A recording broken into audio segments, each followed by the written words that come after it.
Liberals and conservatives often clash about many different political ideals. However, social justice and the way in which we go about achieving social justice in America is arguably the most debated political topic between the two opposing groups. Here are just a few subtopics within the social justice category in which they tend to disagree most. The laziness view. Conservatives believe that some people who come from disadvantaged populations don't value hard work as much as advantaged populations. Therefore, they are partly to blame for their disadvantages. This belief is perpetuated by the receival by vulnerable populations of benefits from programs like food stamps, which conservatives view as money that was not earned and therefore is being handed over to lazy people. Liberals believe that many populations struggle with low income due to low wages and not due to laziness, and they argue that, contrary to the conservative belief, the majority of people with low incomes work long, hard hours. Increase work ethic belief.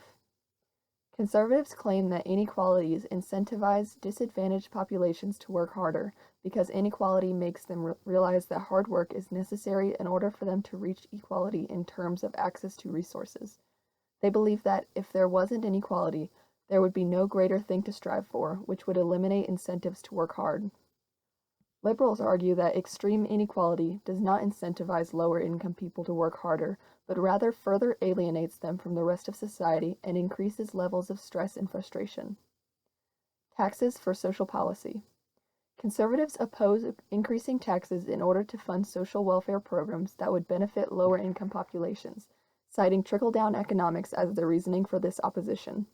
Low taxes give affluent people greater resources. Those affluent people use those resources to make investments, which produces more employment opportunities in America, which benefits vulnerable populations. Liberals view taxes as a means with which the government can fund programs to decrease inequalities in America.